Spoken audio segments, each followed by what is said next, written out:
All right, here we go. This is my review of the Black Phone. I actually got to see it probably like a week ago. It's just taking me a little bit of time to make the video, but man, again, Ethan Hawke plays this. He's called the Grabber, and he kidnaps these kids in a suburb and stuff like that, and a couple child actors, obviously, and. It's a horror film, and this director has made Sinister. He's made The Exorcism of Emily Rose, Hellraiser. He's quite familiar with horror. Period. I don't. The funny thing is, it was quite the experience actually.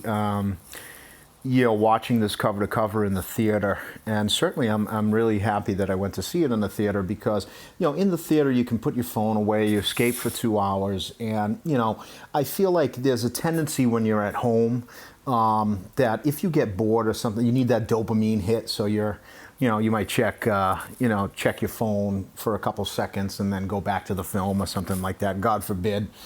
You're on your phone the whole time. Where I feel like my behavior in the theater is much different. I respect I respect where I'm at, and I very rarely, if at all, will check my phone. And that makes it. I think that just makes the experience of a film much better. So that's why I'm so happy that I did force myself to go see the Black Phone. During the course of the film, it's going over this like bullying, and it's going over this kind of abuse inside the family with the father and the daughter and the son, the main character, the son. And when I first saw it, I was like, man, we've gone through these type of explorations of the family and abuse and stuff like that so many times. To justify, who the character is, and what their environment is, and like I understand there's too many people that do go through those experiences. I've known quite a few, and that's why I'm always interested in why we have to necessarily be reminded of that. I think it's good to certainly have a mirror to reality. I think that's one aspect of art. Period. But sometimes, especially in a horror film, I find it's too easy to, make that part of, I don't want to, it's not the backstory, obviously, but part of the character development to show us scenes of abuse and, scenes of bullying and stuff like that. Even Rob Zombie did it in the first Halloween film to kind of justify, how this, how he could become a killer as an adult and stuff. And I always thought it was kind of cheap where, if you take something like The Shining, for example, when Jack Nicholson's in the car talking to his family and talking to his son, and then even when the therapist comes over, even before that, when the therapist comes over the house, and the mother doesn't really want to say that it's an alcoholic kind of abusive environment, and the therapist kind of questioning why he's talking to this imaginary friend and stuff. Yeah, I feel like to me that's a bit more effective because it doesn't blatantly, kind of come out and say it, but just the tone, around the performances and around the scenes, it is very accurate. I think something like The Shining, those scenes there are very accurate in the denial of abuse. The environment of abuse and how people deal with it and stuff like that, without showing you any of that stuff at all until it comes out later in the film. Like, did you hit Danny again and stuff like that? And I think that is a perfect way to do it. But I know I went off on a tangent, but I really wanted to say that only because as I went through the Black Phone, these things did become, to me, a little bit more interesting in this film. I think it was very well directed, and I thought that these things at first, where I was like, we're going back into these, I don't want to say cliche, but back into these, showing these behaviors and stuff of a family. and then it just evolved for me into like, no, I like this. I like the way that it's done. This is cool. I like. Now the thing that it becomes though, which is it's quite a way to get there, is that it's thematically at least one of the themes seems to be, you know, being able to stand up for yourself. So let me just get the name of this kid real quick. I can't, you know, I just. An IMDb. It's Mason Thames. He plays Finney.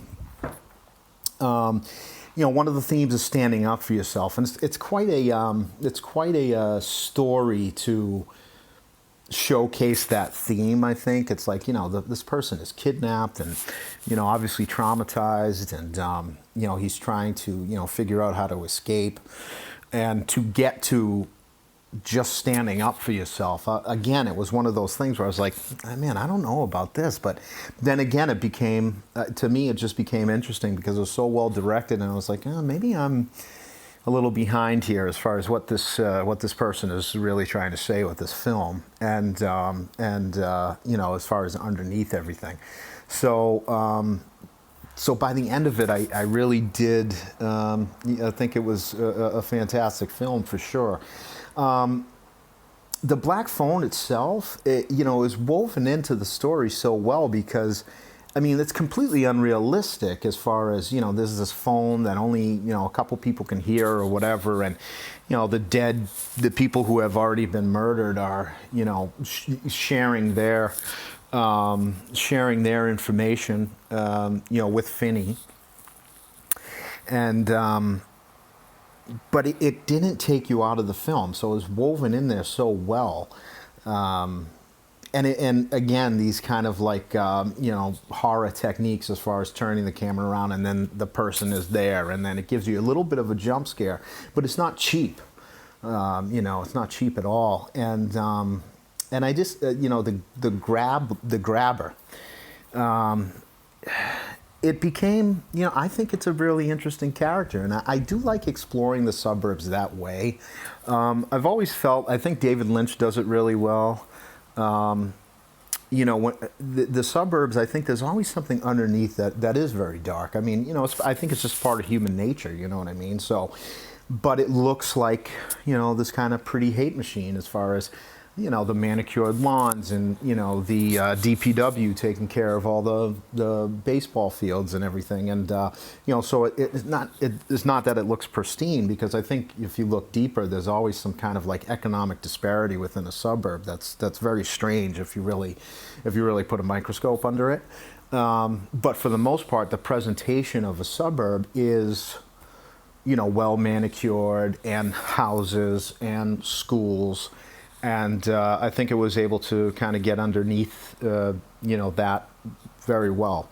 So the kids' performances were all fantastic. I think Madeline McGraw, who played Gwen, was, I thought, fantastic.